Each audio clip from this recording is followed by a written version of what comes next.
Hello everybody, Flik here. It's time for yet another Let's Look At, and today we are taking a look at Sid Meier's, or Meier's, I can never remember how to pronounce his name, Civilization Beyond Earth, the latest Civ game, following in the footsteps of Civ 5 and its 2, or was it 3 major expansions. I think Gods and Kings was the most recent one that I played anyway.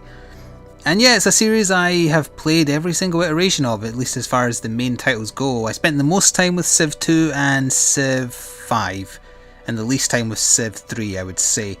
But anyway, I've played Beyond Earth for 20 hours now. I have some thoughts and feelings on it, but we're going to jump into setting up a game so I can have something to do in the background as I talk a little bit about my feelings about the game. So we will set up a new game, and we'll just do it on the normal difficulty, which is Mercury. And this is a what do you call it, a 4X game. So if you know what that means, it's all about exploration, expansion, and the other two. And we'll just do standard game pace and standard map size.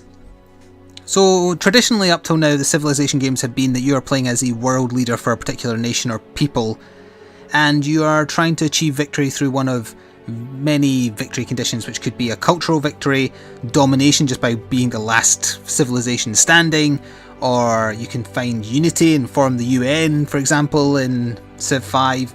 But this time it's set after the kind of standard Civ games where space exploration has happened, Earth is now, it's been destroyed by war and whatnot, so you are part of the first colonists to inhabit an alien planet, and your job is to make the planet suitable for, being the second Earth, I guess. So we start by picking a sponsor, and this is one of the little complaints I have about the game. There is a distinct lack of sponsors, and sponsors are essentially your civs. Each of them has a specific NPC that represents that sponsor when you speak to other nations who have them. And there's only 8, right? 1, 2, 3, 4, 5, 6, 7, 8. Yeah, 8. That is not a lot. So if you play a game with more than 8 civs in it, and you can do that very easily on some of the bigger map sizes, you're going to see the same NPC talking to you, representing slightly different coloured civilizations on the map, and it gets very confusing. So there is not enough variety here. The bonuses you can take or leave. I mean, it's up to you to decide for yourself which ones of these are useful or not, but just having 8 races to pick from, essentially, not good enough. Very clear that some have been held back for DLC. I mean, civs are always held back for DLC. Scottish people in particular. Why are the Celts always DLC? But that's a different story altogether. So, who have I not played as yet? I don't rate this bonus at all, really, but Polystralia is the representation of all the Commonwealth nations. So, Australia, the UK, etc. So, yeah, we'll pick that. And then the next step in setting up a game, there are advanced options by the way, but I'm just doing the easy version for hopefully time's sake, because this might end up being a little bit on the long side. So then we get to pick what type of colonists that we are when we land on the planet. I am in favour of either aristocrats or refugees in terms of the way I play. Let's go for aristocrats, and we'll do next, and then we get to pick our spacecraft type, so a bonus imparted by this ship that's gotten us to this alien planet. Let's see, I will actually pick retrograde thrusters, which give us a larger area for choosing where we'll set up our home city. And I'll talk a bit more about that once we get into the game. And finally, we get to pick a cargo, which is a free bonus to land you on the planet with. And the only one I really value is having a worker from the get-go, but that's just personally me. And we will start with that. So then we get randomly generated planets of certain types. So the first type is a Terran world, so that kind of represents a very Earth-like place. Then you've got a Protean world, which is very, well, as it says there, small coastal islands. It also might look a bit more alien, I guess you could say. And then you've got this weird kind of what is that? Atlantean, sorry. So it's lots of small islands separated by water.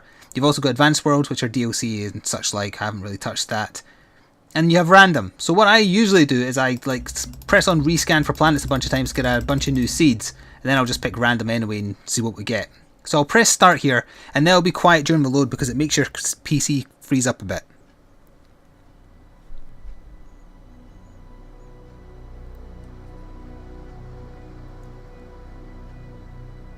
Yeah, there we go. I saw the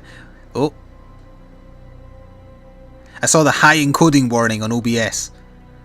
Yeah, for some reason when it loads the map, it just freezes your entire system. Like, I was playing a DVD on my other monitor while playing this one night, and anytime I was loading a map, it would just freeze everything. And I've got a really good PC, so that is just the way the game is. So anyway, let's see what our planet looks like. We've gotten one of the particularly alien looking ones. We might also hear the tutorial, although I have kind of set my experience now to be higher, so we shouldn't have them interrupting. So anyway, normally you only have a very small area to place your first city. I took the retrograde thruster so I have more, because one of the other complaints I have about the game is that starting locations can be a lot more brutal in this. You can sometimes just get put right down next to alien nests, and aliens don't quite act the same way as barbarians in previous Civ games, but they will still get in your face and just be irritants. So I've had to restart a game a few times just because I've been put in such a losing position from the start. I'm never going to catch up with AI, who still get bonuses based on the difficulty level. They also get bonuses based on the lateness of their arrival, because when you arrive you are the first person. A few turns later you'll see someone else. And anyway, for the meantime, I like being a coastal city, which is a shame because that would be... oh no, wait, no, that's fibre. That's one of the new resources. So let's just plop down there for the sake of it. We always get an explorer, and we get the free worker there because of the perk that I took. So anyway, we land, and now we get to have our first turn. There's no one else on the map besides the alien life on the planet. So if you are coming from Civ, Civ 5 in particular, you should be very familiar with this layout. It is essentially, it's built on the same engine. It is. It's Civ 5 with a different coat of paint, and we will talk a bit more about that as we get into the game once I've explained the basics. But yeah, even coming from playing a lot of Civ 5, when you first get into this, you do find it a bit daunting because, I mean, look at this. What is Feraxite? Do you know? What is Rizalin? I mean, you start to get the hang of what represents what. Like, for example, these chitin over here, they're essentially the foxes that were on the map in Civ 5. Because that's the kind of bonus they impart once you place a space farm. It's not called space farm, but that's what it is. And for example, the silica here is like salt. They're like horses, I think, even though you can't actually ride them, but in terms of the bonuses they impart, and this is just a, it's a mineral, so you know what you do with minerals. You might be noticing this green mist. This is miasma. It's caused by the aliens, and unless you go a certain route through the game, it will always be a pain in your arse. Your units take 10 damage per turn in miasma. But anyway, let's start. Our worker can build a farm there, fair enough. And our explorer is just going to do what he does. He's going to go exploring and look for some stuff, and hopefully we can find a few things so I can show off some of the new aspects, because I guarantee that the major complaint about this game, and I have looked into it after forming my own opinions first from playing for 20 hours, is that this is Civ 5. It is. It's set on an alien planet, but it's Civ 5. Also, I'll try and stay zoomed in just so you can see some of the fantastic animations. I don't usually like playing this zoomed in. It feels like you're too close. I prefer playing round about there-ish. But yeah, if you get zoomed in, you can get to see all the nice animations. And it looks really pretty maxed out. So before we end our turn, we have to pick a production for our first city. Let's just pick a... No, picked the wrong thing. I do not want a clinic just yet. I want an old Earth relic for culture. This is the site screen, and if you haven't played a Civ game before, you might find a lot of this stuff daunting. I'm not going to focus on it because I think most people who watch this video are probably not going to watch beyond a certain point unless they're interested and have experience with a Civ game. So don't worry. If you are interested in the game and don't know anything about how a Civ game plays, and you see something like this city screen and you're just like, you're being drowned in information, there is a comprehensive tutorial system. I turned it on fully as if I hadn't played a Civ game before because I was curious how easily it would try and teach this new alien stuff. It does a good job, I think. That's just my opinion on the matter. So now we also have to pick research, and gone are the old tech trees. We have this tech web instead. So each thing on the web is 3 different tiers of upgrade, and if we pan out here, you can see you have visuals on absolutely everything from the get-go. The purple ones are the ones we can learn, and you can also see how much science is involved, and if you zoom in you can see the specifics of what each tier gives you. So we start with habitation. One of the perks you can also start with is having pioneering for free. So what will we learn first? Well, I usually like doing pioneering. That's what I've done in every other game, and we might have a look at the end of the video of a game I've got in progress that's very kind of near the end. So I usually get pioneering, which gives you colonists. That's this game's version of settlers, so you can make new cities. It lets you make trade convoys. Trade is very important in this game, and also trade depots, so you can increase the number of trade routes you can have. So yeah, we're learning that. At current science, which is one of the perks up here, it's going to take us 27 turns. It's going to go up. It's not going to take that long once we start getting some improvements and so on. We also have health. Health was used in the older Civ games, I think, in Civ 3, I want to say. It wasn't in 5 for sure. It was happiness again in 5, but happiness isn't in this. Instead, you just have a general health of your populace. that you have to keep positive, otherwise you get massive negatives, including military units forcibly being disbanded. And then you also have energy, which is essentially currency. You don't have gold or whatever cash you want to call it, it's energy, but it functions the same way. You can use it to buy units. There's a maintenance cost for buildings and military units. That all adds up to this, and you have to, do what you can to produce energy. Now, these are also just some, well, as it says there, floatstone, ferraxite, xenomass. They are all just trading commodities, and sometimes you need them to build units. The stuff in the top left here we will get onto once, hopefully, certain stuff happens. So let's just end our first turn here and see what happens. Oh, here comes the first of our rival civs, or colonists, I guess. So he is Reginaldo de Alencar of Brasilia. So he represents the South American kind of collective of nations that are also trying to colonize this planet. And there's nothing we can do when they arrive, it's just kind of letting us know. He's miles away though, so good. We won't be butting heads with him too early. Now, did it say I saw a research pod? Let me just zoom out here to make sure. Oh, we did, it's over there. Okay, I need my explorer. We'll just stack up a few turns. It's going to take him 4 turns and he's going to get stuck in miasma on the way. That's a shame, but that means we can start going a little bit quickly here. And here comes, every second turn or so another civ will land until it gets to 8. I think I said it to 8. I think 8 is normal.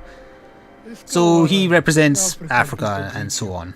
And he also switches between speaking that language and English, which is also fairly confusing.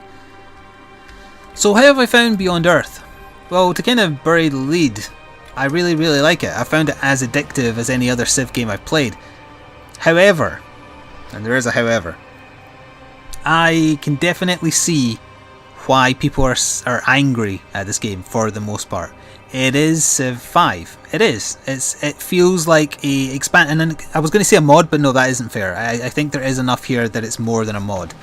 It's yes, thank you for telling me about miasma. Go away. It's an expansion, and it should have been priced, marketed, and released to reflect that. It was not. It's been marketed and released as a full release. In fact, it is £39.99 in British pounds.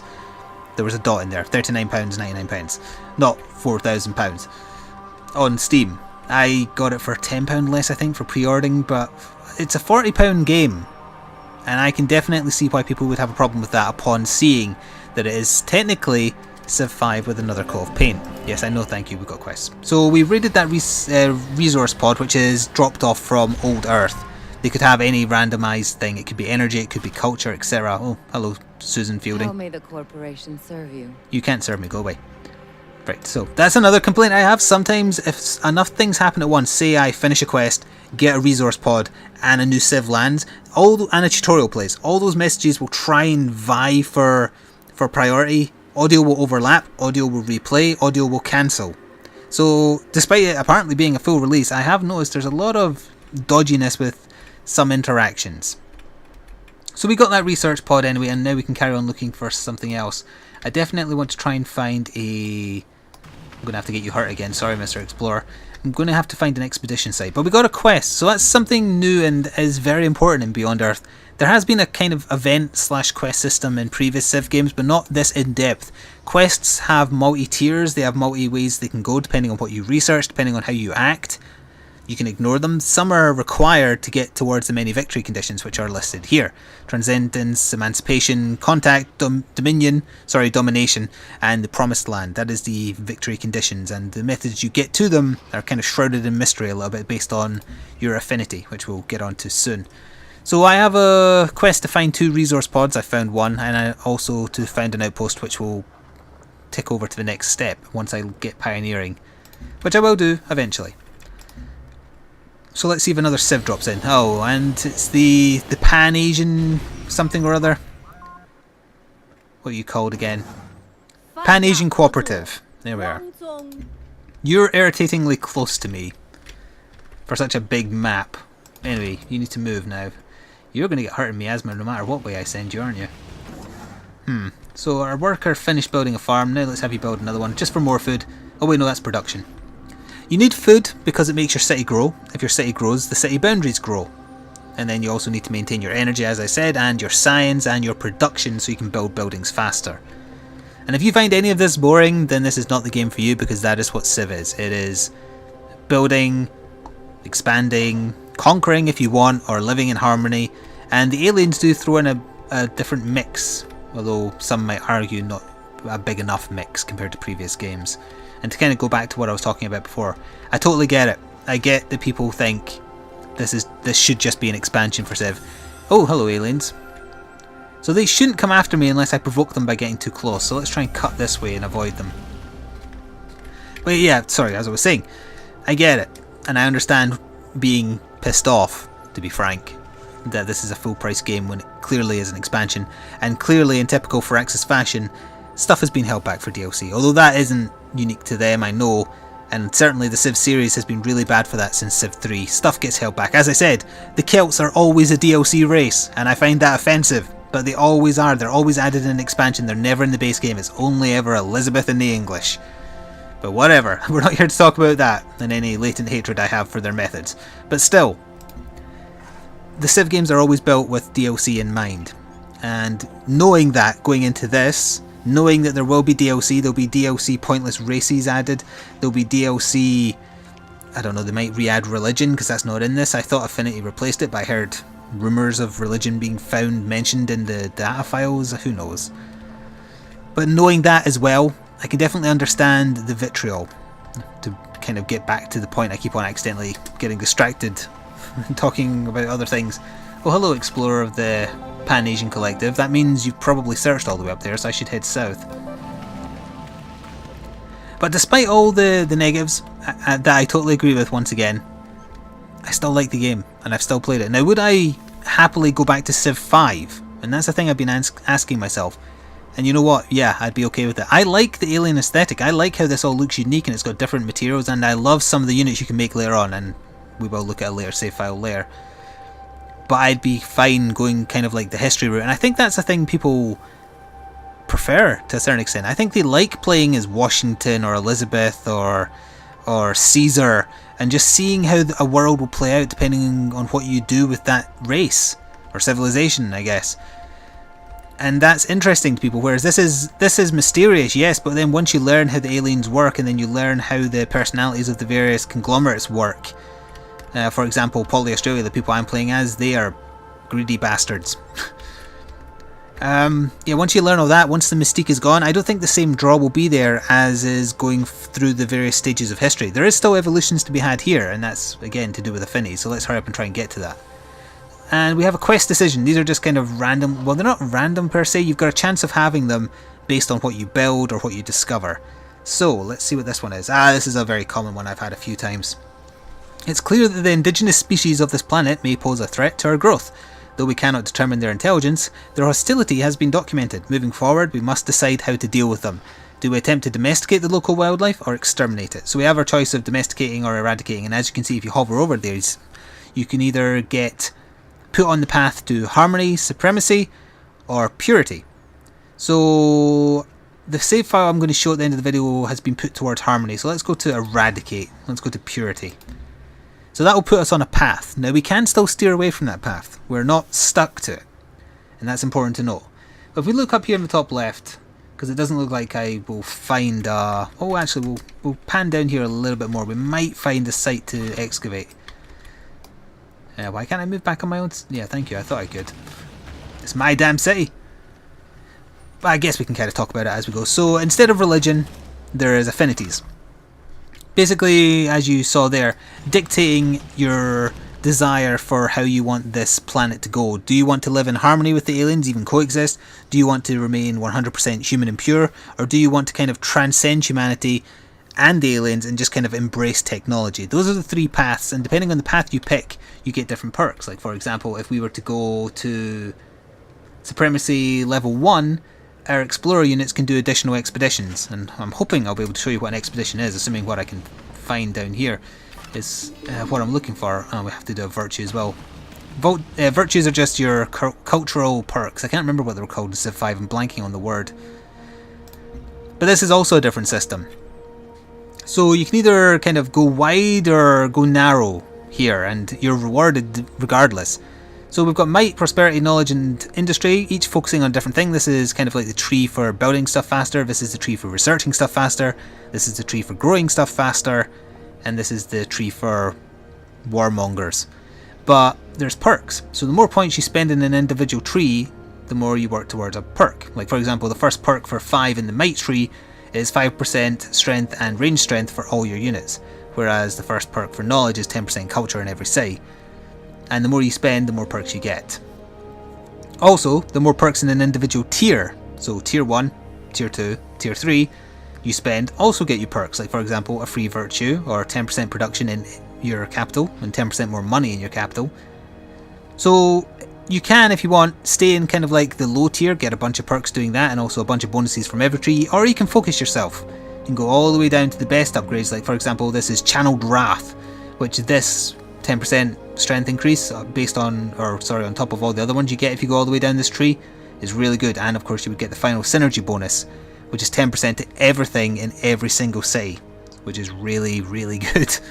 So what I'm saying is there's a lot of customization options. So what did I say we were doing? We were doing supremacy, right? So let's go for science. And that's just telling me if I spend 4 more in this tree, I'll get that bonus. If I spend 5 more in this tier, I get that bonus. I probably made that sound more complicated than it is. Put it that way. We'll skip to next turn. So we'll get pioneering in... Oh. Ow. Okay, this always happens a few turns into... Oh, I didn't mean to press on the... No, be quiet. So yeah, as soon as you do a few turns, what is this, turn 12, a sponsor will land on the planet. Sometimes you get a choice between 2 of them, sometimes you'll just discover one randomly. Where did he land? Is he up here? Farbase 1, oh he's miles away, so I won't be dealing with him. But you can, they're the city states of Beyond Earth, but they don't act really autonomously. They don't spit out units, they don't have a border of control. They are just there for you to trade with, or sometimes you might get a quest. Actually, we could have one here. No, this is related to what we just finished in the say. Sometimes you get a quest to destroy the sponsors, and you can if you want, and there's different rewards depending on which quest path you choose to pick. So the old relic has provoked an ideological spirit among our citizens. Some believe the old Earth relic is instrumental as a source of solace for the grief people feel over their lost world.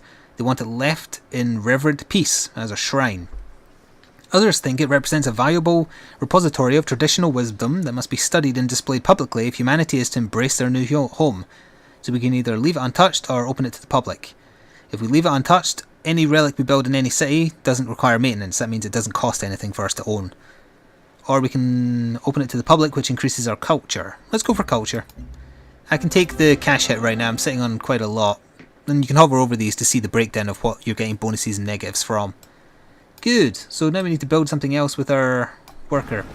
Start working towards another farm. And in the meantime, come on. Explorer. Oh, you found a resource pod, so, well, at least we can finish that quest soon. But I need you to find somewhere where you can use your expedition module. What do we get here? 40 more cash, essentially. Good. You can build a farm. Is there any down here? Ah, there might not be. That'll be irritating if I can't find an expedition site, because this is one of the things I wanted to show off. You know, in previous Civ games, one of the good things to do at the start is build an explorer. Build 2. Why not? And just have them wander the map, and anytime you found a, you know, an old ruin or whatever, you know, just farm up all the stuff like those resource pods. Except resource pods are actually very rare. So what you have instead are expedition sites, which mean that the explorer is occupied for between, say, 3 and 10 turns. And also they have a limited number of modules that are restored when you go back to cities, or sometimes you can get more from perks and virtues, etc. But what that means is you can't just go fishing around all the best stuff, which is the expedition sites. Resource pods, yeah, they give you a little bit of cash, a little bit of culture or science, etc. But the expedition sites, they give you the big stuff. They can give you quests, which is one of the major things. So it's good that they've implemented this system where you have to use up a module and some of your turns to find out what's there, because it means you can't go around nicking everything when the game starts. So I think that was a good change. I'm not sure if that was what they were aiming for, but it's good to me. So now we have to build something else. We're going to build a soldier, so I have some kind of military unit to wander around and fight off aliens in case they come and mess up my shit. We'll check over here to the left for... Aha! Yes, we found an expedition site. But bad news, it's covered in miasma. It's a crashed satellite, in fact. So what we're going to have to do is have my explorer heal to full health, and then hopefully his health will last long enough to perform the expedition before he dies. I guess we'll see. So let's develop a virtue, because we work towards that. Each city tile generates more culture for every population, or just 30 science from finishing expeditions. We'll take that, thanks. Because we're about to do that in a few turns. And we have another quest decision. So this is because we finished building a clinic. So we can either provide care for defence workers, which will give our city more hit points, or we can just get more health from the fact that we have clinics. I find health very difficult to manage in this game. I didn't have that problem with happiness in previous games, so I'm not sure why I do, but I'm going to take the +1 health, because it means I don't need to worry about it as much. And we'll do next turn.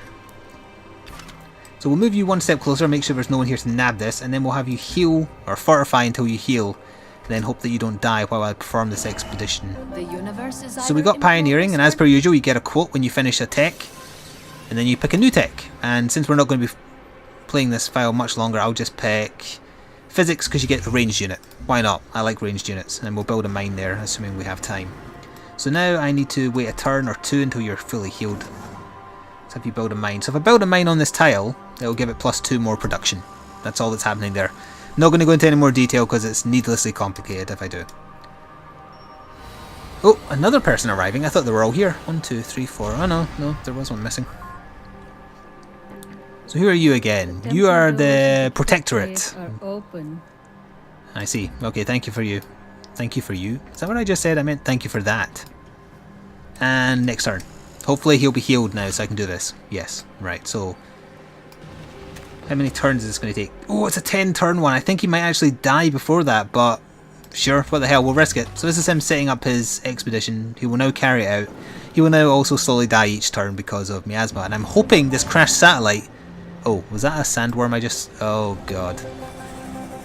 So this is the much lauded alien siege worm of Beyond Earth. It can kill anything in a hit until much later in the game when you've had a bunch of upgrades, because it has like 60 toughness. It's ridiculous. It will one-shot everything. They don't tend to go near cities, and very early on you actually get an electric fence thing that keeps aliens 2 tiles away from your city. So the siege worms beyond that point will never get you. However, it might go kill my explorer down here, and that would suck. And this is what I mean. Sometimes you can just get unlucky and have one of these worms just harass the hell out of you, and there's nothing you can do. Nothing. Your city can even barely damage it, assuming it gets in range for your city to fire at it. I'll show you actually, because the soldier's almost finished and we're not keeping the save file. But we have another quest decision. So this is when our sponsor arrives. So we can either get one who will give me more money and more culture if I trade with him, or more production. Let's do the production. He will land somewhere nearby.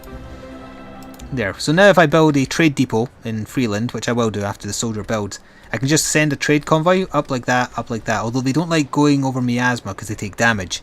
So he'll actually go round. Oh, I don't think he can physically get to him, can he? Oh yeah, that's fair. So a trade convoy would go like this. It would go up here and round there because it can't touch miasma. Now you do eventually get the ability, in a couple of ways in fact, of removing miasma. Or if you choose to embrace alien life, you can actually spread miasma. But yeah, he's there. The worm might go destroy that actually. So let's go to next turn and see what this worm's going to do. He's moving towards the explorer, isn't he? Oh dear. Well, we have our soldiers. They're just basic soldiers. Now they don't start looking particularly unique, and everyone's soldiers look like that. However, we go to the upgrade unit. Depending on which discipline you go down, or affinity rather, they will eventually look very different depending on the route you take. So yeah, they start off looking very basic, just like spacemen, because that's all they are. They're colonists. But all your units will eventually get a flavour based on whether you go to harmony, purity, or supremacy. So we'll use them as cannon fodder to distract the siege worm, hopefully to let the expedition finish, and then we'll jump into my much further along file. You want to have a cooperation agreement? Sure, you're my neighbour, so I don't really want to wage war with you. Right, so there's the worm. I can move my guys here and it'll probably kill them next turn. And my borders have expanded also. So yeah, I would say getting the electric fence early. Oh, why are you not going after my soldiers? Get back here, you cowardly worm. Let's generate more culture. Oi, worm. What's the matter, you chicken? Don't tell him I said that. Are you gonna die? Well, you're not quite halfway through your health, and I think it's been 5 turns, right? Oh, he is going after the explorer. Come on, soldiers, act as cannon fodder. Please, just let me show off what happened so I can show off the orbital view, because that's what I'm waiting for. The other kind of new thing in Beyond Earth. Oh, it's going to kill him. I think that's a quirk of the AI, that they are deliberately designed to go after explorers over other military units. Let's see if it kills him. No, kind of just walk past him. Okay, well, maybe it's not aggressive. So it's going to do 100 damage to me. It has 60 strength, and it gets a plus 25% bonus for being just on the planet. And my damage is going to be 2. So they're just gonna, you know, try and hunker down and embrace death. And still deciding just to move around, okay. So if he doesn't finish this turn, I believe he's gonna die. Let's see. Oh, there's still someone else to come? Who we missing? Oh, the French lady. Yeah. Elodie. So, did my guy die? No, he might finish the expedition and die on the same turn. Let's see. He did! He did! Your explorer has discovered something wonderful. Yeah, a unit was killed. There are many more sites like this. Now, sadly, it only gave production. So you might want to consider... Yes, thank you. So, that's annoying, because usually I've noticed there's a very high chance of finding a solar satellite early on, because that would let us go to the orbital view.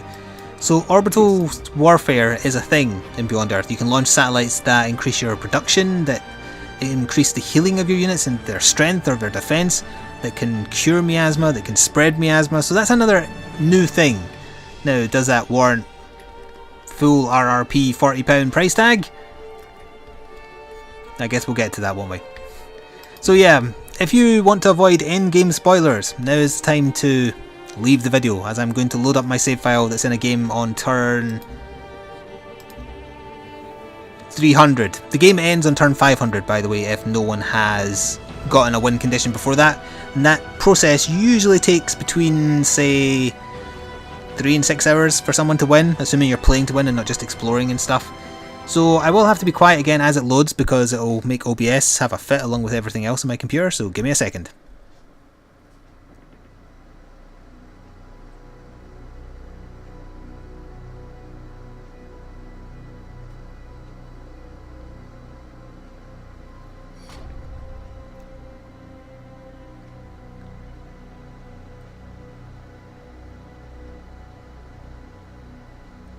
Okay, there we go, I think. Yeah, so this is a game where I have embraced the alien life. I am fully maxed out Harmony. All my units are breeding with the aliens. We're having orgies with them. We're wallowing in miasma, which now heals them.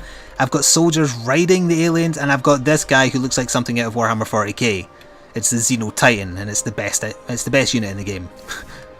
So yeah, this is a game much later on. As you can see, I've been having problems with my neighbours. Also let it load in fully. I've got a little island village here guarded by a badass looking battleship, if I do say so myself, and the design on some of the units I really like. Even just the general animations for the different things the workers can do I like, but look at all this stuff, it looks so beautiful. And it's not usually a descriptor word I use, but I like it. Also, if you're wondering why I've got quite an army built up here, it's because I've been waging war with this gent over here quite frequently, to the point where he's actually slowed me down to the point where I don't think I'm going to win this game anymore. I had to expend too many resources on the war with him. And I relented as well. I took his capital and he begged for it back and offered me all his money, all his resources, and I let him. And then he went to war with this lady and nonsense like that, and now he's actually gotten back to being bloody powerful, and if I do have to fight him again, it's going to be a pain in the arse destroying that city, but I won't forgive him a second time. Also notice this bit here. He is opposed to my affinity. I have chosen to embrace the aliens. He has chosen to embrace humanity. And he is now spreading terrascapes, which are tiles, as you can see there, that give you food production and culture, and also try and look like old Earth. So we are violently opposed to one another because of that reason. We have followed different paths, and just like religion in previous games, that can just mean that people will turn on you because you believe different things. So yeah, that's the state of the condition I have with this guy. I don't think I'm going to win, but if he tries any shit with me, I've got 2 Xeno Titans with his name on it. You know, just put it that way. I'm well ahead tech-wise, but yeah, the war slowed me down, sadly. And we can have a little look over here. I'm actually allied with the person who's now highest on the map, which is the CEO lady. What's her name? Fielding. Because she's embraced the alien tech as well, so she's kind of like-minded. And we can actually see, if we go to the diplomacy screen here, we can see all the reasons and things that people hate me. So this is the guy. This is the guy I've been fighting with, Vadim Kozlov. So these are the many reasons that we hate each other. I refused to stop spreading miasma when they asked. I refused to stop aggressive orbital deployments when they asked. I undertook expeditions and land they claimed was theirs, but it wasn't in their borders, so they're wrong. I refused to stop excavating sites when they were asked, and we have a different affinity. And you can see also some of the positives here. I'm allied with Susan Fielding. we have an alliance because we share the same affinity, and we have mutually beneficial trade routes. So the last thing I wanted to kind of talk about as I showed off this game much later on, you know, turn 302, is favours. They kind of work and they kind of don't. Favours are trading commodities. So let's say I want to talk to Suzanne Fielding here, and we'll say a deal. I can say that I will give her the ability for me to owe her one if I say I want, I don't know what I want. Let's see. Or rather, I don't know what strategic, or let's say I want 1 titanium from you. Just one. Will you give me 1 titanium for a favour? What do you want for this? Oh, you want some of my geothermal. Said, trade is the lifeblood of nations. Okay, so if I do that, that deal will work. By all means. So now if I go back to diplomacy, I have 1 favours with Susan Fielding. So now if I go back to her to deal again, I can spend my favour, and she will give me science for 30 turns and 2 energy because she's poor. So this is a new thing where if you don't have the necessary resources, cash, whatever, but you desperately need something that someone else has, you can offer to give them X number of favours instead. I think for multiplayer games that's a very interesting concept, but with the AI is just as dodgy as it's always been. Like for example, you can't use your favours to ask someone to back out of a war. You can't use your favours to get someone in on a war. They're purely for resources, so I don't really think there's enough of a point for them. And as far as quirky AI stuff goes, by all means, yes. I've had the turn after, say, Susan Fielding, I don't remember who it was, but say the turn after she arrived, someone who'd already been on the map instantly contacted me and said, I'm tired of these arguments I've had with Susan Fielding. She's pushed my buttons for the last time. Shall we go to war right now? And that makes no sense. She literally just landed on the planet. She was nowhere near you. She couldn't have done nothing to you. And apparently you've been fighting for years, according to what you say. So all the AI quirks, let's call them, from Civ 5, they still exist. The AI is still weird. It'll still randomly go to war with you, even if you're friends. They'll still suddenly hate you for no reason. They'll suddenly condemn you for no reason. You can be their friend forever and they'll still turn on you. And as I said earlier, they still get bonuses based on the difficulty level. Also, I got distracted because I noticed, bloody hell, I've let 12 favours build up with this lady. We have a cooperation agreement, but she's also a different affinity. I wonder if she's gone the supremacy route, because she'll look like a robot if she has. Namaste. No, she must be going purity then, because she doesn't look changed at all. Well, if you go the supremacy route and start turning into a robot, you get weird cat eyes and like metal coming out your face. It looks bizarre. So yeah, I've got like 12 favours. Also, you have a lot of built up cash. So if I wanted to spend all 12 favours, would you let me do that? You would. 67 money, 1 science for 30 turns, 1 titanium, 22. You know, actually, that is a pretty good deal because I need Xenomass to make titans. I could make 5 more titans with that. So you know what? I'm not going to save this, but let's say accept. My child. Don't call me my child. I'm older than you. So then I could go to say Iran or Iron, whatever you want to call it, and you know, just for 1,000 gold plus how much? 7 Xenomass. You know, just crank out another titan and then go to next turn. Well, stuff might happen actually. Let's see if we get declared war upon. Now I have 3 titans to wage war against the evil space Russians, who are just as warmongering as the Russians in Civ 5, my most despised race, because they would always turn on me in those games, for even if I was their friend forever. Those wounds run deep. So yeah, now I have 3 titans, and I'm sure they're pissing their pants because they're barely upgraded to. I must have a explorer up there. So anyway, we've been talking long enough, I think, so what are my final thoughts? My final thoughts are this. Beyond Earth is a really fun game. I've really enjoyed playing it, and I'm going to continue playing it, and I like it. But can I recommend it at £40? No, I can't. I think you should pick it up for sure if you're a Civ fan. Pick it up when it's on offer, or when there's some kind of mastered edition when it's got all the DLC added. But as is, it's Civ 5 with an alien twist. I like the alien twist, I like the units, I like the animations, I like the mystery of it all. But that'll wane. And you know, I might find myself pining for the historical epic that is Civ 5, or Civ 4, or Civ 3, or Civ 2. So, it's a good game, but not one I can recommend at this time. And that's the first time I've ever had to do that kind of close, I think. Which is a shame, because as I say, I've been having a ball with this. But there you go. That has been Civilization Beyond Earth. Also, you make really weird noises if I hover on you, don't you? Oh, I can point out also I have a bunch of satellites producing money and spreading miasma to piss off the Russian. Oh, and he's got one up here doing something. But yeah, anyway, thank you very much for listening this long if you made it. It's been a long one. So my name has been Flik. Please like the video if you did indeed like it, or just want to show a little bit of support for badass gigantic Xenotitans. And I shall see you next time for more gaming stuff. Ta-ta for now.